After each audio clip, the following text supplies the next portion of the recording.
Caobao Road Station, Part 2, The Last Train. Last time, I talked about the stories that had been circulating for years around Caobao Road Station in Shanghai. The woman in red, the sound of a violin, the little girl bouncing a ball, and the people who walked into the tunnel and never came back. When I first heard those stories, I only half believed them. Urban legends are always like that.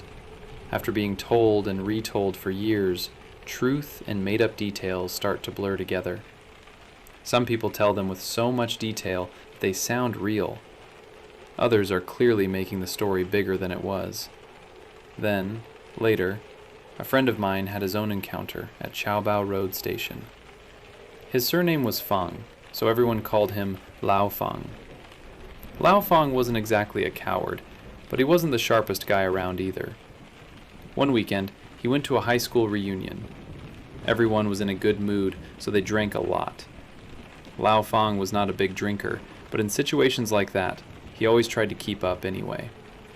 That night, he drank more than half a bottle of baijiu, a strong Chinese liquor.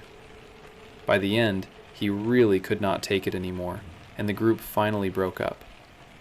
By then, it was already past 11 at night. Lao Feng still had to get back to the place he was renting. Still half drunk, he checked the time and thought he might make it if he hurried. He should still be able to catch the last subway train. So he said goodbye to the others and stumbled his way to the station. When he got there and looked closely, the station gates were already closed. At that moment, he nearly lost it. He had only just started working back then, and he was poor. Even treating himself to a decent meal took careful thought. A taxi was way out of his budget. He could not afford it at all. At that hour, the buses going toward his place had stopped running too. He stood there for a long time, not knowing what to do. Then he noticed a small metal door beside the station's shutter gate. There was a subway logo painted on it. He looked at it and realized there was another door. It was slightly open, and it was not locked. At that point, he did not care what the door was for. As long as he could catch the train, that was enough. His thinking was simple. He checked the time. It was only 11:15, still a few minutes before the last train. So he went through that small door and headed down. People who know the station know that in the early years, Caobao Road Station did not even have escalators. There were only stairs, so you had to walk down from the side. For some reason, the fluorescent lights inside the station had already been turned off that night. Only the dim yellow night lights were still on. Still half drunk, he could barely see the steps under his feet. Somehow, in that muddled state, he made his way onto the platform. He did not stop to think about why there was no one at the security checkpoint, or why the security machines had been shut down, or why there was not a single human voice in the whole station. I asked Lao Feng later, "How exactly did you get onto the platform?" He could not explain it himself. He just said he had gone in without really knowing how. Once he reached the platform, he looked around. There was not a single person there. Apart from the low, heavy rumble of the ventilation fans overhead, there was no other sound at all. That was when he began to feel that something was not right. The longer he stayed there, the more uneasy he felt. Without realizing it, he started thinking about all those frightening stories people told about Caobao Road Station. A chill ran through him. The shock sobered him up fast. Right then, he suddenly heard a sound. It was very soft, like someone dragging their heels slowly across the platform.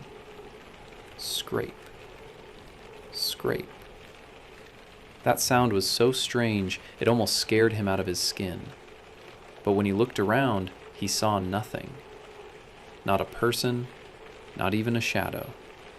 Just as he was wondering what was going on, he noticed what looked like a figure near the tunnel, shuffling toward him through the darkness. The way that person moved was strange. He almost walked over to see if they needed help. But before he could take more than a step or two, his throat tightened, and sour liquid began rising in his mouth. He panicked and ran all the way to the restroom. Before he could even reach the toilet, he vomited all over the floor. The stench of alcohol and sour stomach acid hit him so hard it made his head ache. His stomach turned again, so he simply crouched down and threw up several more times. After that, he was much more sober. He was still thinking about the last train, so after vomiting, he quickly rinsed his mouth at the sink and ran back out. The moment he came out, he seemed to see someone inside the women's restroom across from him. A curtain covered the doorway, so he could only see the person from the waist down. That person was wearing a red skirt, and under the skirt was a pair of embroidered cloth shoes. Those were the kind of cloth shoes Chinese women used to wear in the past, with patterns stitched onto the surface. You rarely see them in everyday life anymore, let alone in a subway station restroom in the middle of the night. When he saw that outfit, he even thought to himself, who still dresses like that these days? As soon as he stepped out of the restroom, he heard the distant clanking sound of a train striking the tracks. Then, he saw a beam of light appear inside the tunnel. When he saw the light, he felt relieved. Finally, he thought, the train was here. But when he looked toward that light, he noticed what looked like someone standing beside the tunnel. It seemed to be a young girl. She was wearing a school uniform. Lao Feng saw that the train was about to hit her, and he was so frightened that he opened his mouth to shout. But before the sound could come out, he swallowed it back, because the girl disappeared right in front of him. She seemed to be swallowed by the train lights. It was a very strange sight, like the train had crashed through a layer of illusion. When Lao Feng saw that, he felt as if he were dreaming. But it happened only for an instant. He still thought maybe he was drunk and had seen it wrong, so he did not take it too seriously. After all, the last train had arrived. Saving a few dozen yuan on a taxi was, to him, the one lucky thing in an unlucky night. With a rushing sound, the train pulled into the station, then slowly came to a stop under the dim yellow lights. When Lao Feng looked at the train, he froze. There were two reasons. The first was that the train was yellow. It was covered in rust, old and worn down, completely different from the trains running in service now. When it stopped, it gave out a long groan, like a sick person whose whole body was about to fall apart. The second reason was that there was no light inside the train. Not that the entire train was completely dark. The two headlights at the front were still on. But inside the carriages, it was pitch black. And after the train stopped, no one got off. The carriages remained dark and empty-looking. Lao Feng wanted to get on, but no matter what, he could not bring himself to do it. He was drunk, but he had never seen anything like this before. While he was hesitating, he suddenly heard a sound behind him. Thump, thump, thump. He turned around and saw a little girl who had appeared from nowhere. She was holding a dirty rubber ball and bouncing it on the platform. As she bounced the ball, she looked at him. Then, in a hoarse voice, she said, "Hurry. Get on." Lao Feng had never imagined that a little girl could make a voice that hoarse, and she was telling him to get on the train. How could he dare? He turned around and ran, but once he started running, he realized something was badly wrong. He was lost inside the subway station. He ran from the Line 1 platforms to Line 12, then from Line 12 back again. No matter how he ran, he could not find the exit. And while he was running, the little girl with the ball was always there. No matter where he ran, she stayed not far behind him, bouncing the ball in her hand. Thump, thump, thump. As for how he finally got out, Lao Feng told me he had run through the subway station the entire night. At a little past 4 a.m, maintenance workers entered the station and found him. They were the ones who brought him out. After he got out, he fell seriously ill. Once he recovered, he left Shanghai and never came back. Later, when I spoke with Lao Feng on the phone, He told me never to take the subway from Caobao Road Station near the time of the last train.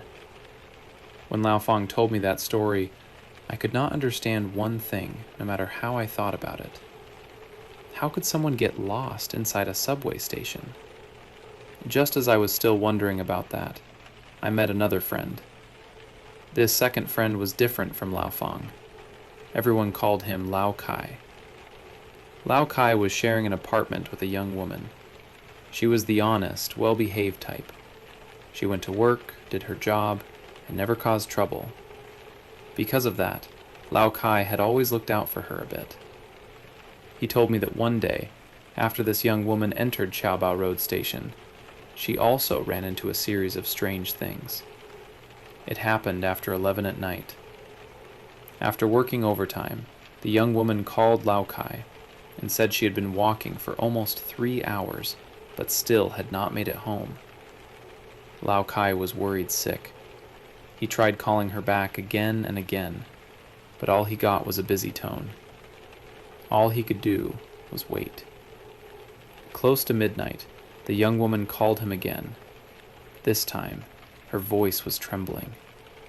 She told him to come downstairs and meet her. She said she was so frightened that her legs had gone weak, and she could not walk anymore. After she got home and calmed down a little, everyone asked her what had happened. Only then did she tell them. It turned out that she had gotten on the subway a little after 7. She was supposed to get off at South Shanxi Road Station and transfer to Line 12. South Shanxi Road is one of the larger transfer stations in the Shanghai metro. It has several lines, and the passageways are complicated. But she had taken that route before.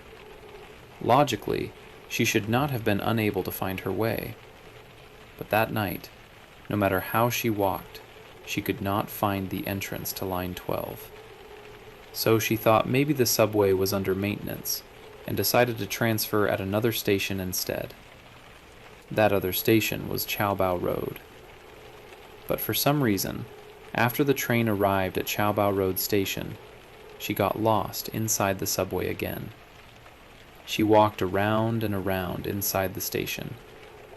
Not only could she not find the transfer passage, but there were fewer and fewer people around. In the end, there was almost no one left. That was when she became frightened. In her panic, she decided to leave the station and take a bus. She came out of the subway station, reached the street, and got on a bus heading in the direction of home. After she got on, something strange happened. There were not many people on the bus, but every single person on it was strange. They were all sitting perfectly upright, like soldiers at attention, expressionless, staring straight ahead, not saying a word. Imagine a bus full of ordinary people, all sitting like that. How strange would that be? The young woman was scared, but she thought she was not far from home. If she just held on a little longer, she would make it back. Then, after a few stops, a man got on. Without saying anything else, even though there were plenty of empty seats on the bus, he walked straight up to her and asked with no expression on his face, "Why are you sitting in my seat?" The young woman was stunned with fear. She immediately stood up and changed seats. But at the next stop, an old woman got on. She walked up to her as well and asked why she had taken her seat. When the young woman saw this old woman, she almost broke down, because one look at the old woman told her that she did not seem alive. There was no warmth in her at all. The young woman did not hesitate. She got off the bus at once. But after she got off, she realized the bus had stopped in the middle of nowhere. There was not even a bus stop sign, let alone any people. There were woods on both sides of the road, and inside the trees it was completely dark. She had no idea what might be in there. She stood by the roadside and cried for a long time. Just then, an old Volkswagen taxi suddenly appeared by the road. It was the kind of model Shanghai had not seen on the streets for many years. The driver asked her how she had ended up there. After she told him the truth, the driver agreed to take her home. By then, the young woman was probably too frightened to think clearly. She did not think too much and simply got into the car. Fortunately, nothing happened in that taxi. The taxi took her downstairs to her building. Before she got out, the driver said to her, "Be careful next time. Don't get lost at Caobao Road Station again." Then he drove away. After the young woman finished telling the story, she asked Lao Kai why he had not answered her calls. She said that when she was looking for the transfer at South Shanxi Road, she had called him twice, but no one picked up. Then, when she reached Caobao Road, she called him twice more, and still no one answered. Lao Kai listened to her and then showed her his phone. When the young woman looked at it, there was no record of those calls at all. The only call that showed up was the one she had made from downstairs. After that incident, the shock to her was serious. For several nights, she kept having nightmares. Lao Kai spent a lot of energy trying to help her relax, but honestly, it did not help much. Among their group, there was someone who did live streams. He used to do things like urban exploration and mystery visits. Back then, live streaming was not as popular as it is now, but it already had a certain audience, and people liked watching that kind of thing. The guy who did the live streams was big and tall. People called him Daliang. His partner was a woman named Jiao. She was from Jilin, and she really was small and delicate. But do not let her size fool you. Jiao was not timid at all. She had followed Daliang to quite a few places. That was one of the reasons his live streams were popular back then. When Daliang heard Lao Kai talk about this, he immediately slapped his chest and said, "You get up where you fall down. If this girl follows us back to that subway station and walks through it again, I guarantee she'll be fine. No doctor, no medicine. Just one trip." Lao Kai was a good person, but to be honest, he was also the kind of guy who was brave without thinking things through. After hearing what Daliang said, Lao Kai actually thought it made some sense. So he went to talk to the young woman and said, "You get up where you fall down. Daliang wants to take you through that subway station again. Do you want to go?" Maybe her head was not working properly at the time either. After thinking about it, she actually agreed to Lao Kai's suggestion. I should mention here that the young woman's name was Dan Dan. She was the quiet, timid type, but she really did have a good personality. Daliang's idea was the same as the reporters. They would go to the subway station first and hide inside. Then, after the station closed and the empty trains had passed, they would walk around the platform and see whether she would get lost again, just like the last time. These were empty trains, no passengers aboard. Even after hours, some trains still ran along the tracks on their way back to the depot. Honestly, if they had only walked around inside the station, maybe nothing would have happened. The one thing they absolutely should not have done was enter that tunnel. But in this world, there are never that many ifs, are there? After Daliang made the suggestion, Lao Kai started urging them on. "What are we waiting for?" he said. "Let's go tonight." To celebrate what they were about to do that night, the four of them even found a place and had a couple of drinks. After eating and drinking, they rested for a short while and then set out. Back then, live streaming did not involve as much equipment as it does now. No gimbals, no cameras, no location trackers, nothing like that. Just a phone, a flashlight, and a power bank. That was all. The four of them entered the subway station before the last train. Maybe because it was the weekend, or maybe because it was already too late, there were not many people inside the station. Before the last train arrived, The four of them split into two groups and went into the restrooms. They stayed there until there was no more noise outside. While they were hiding in the restroom, Lao Kai kept smoking. The smoke irritated Daliang so badly that his eyes would not stop watering. If they had not been afraid the people outside might hear them, Daliang probably would have lost his temper. While they were still inside the restroom, someone came to check. But the person did it very casually. He walked in, looked around, and called out, "Anyone in here?" The two men did not answer, so the person left. After the inspector left, the two of them came out as well. On the way, they went to the women's restroom and called Ajiao and Dandan out. The four of them turned a corner and circled around to the space beneath the escalator. They hid under the escalator for more than 20 minutes. Finally, the inspection staff left. The four of them had successfully stayed inside the subway station. When the last empty train passed through, they knew they had finally done it. But at that moment, they were still extremely nervous. They did not dare speak loudly, afraid the staff on duty might hear them. After the empty train passed, another half-hour went by. None of the four said a word. The station was extremely quiet. The only sound was the wind blowing in from the tunnel. Other than that, there was only the low sound of the ventilation ducts. At the time, they still did not know that the real trouble would begin after that empty train had gone.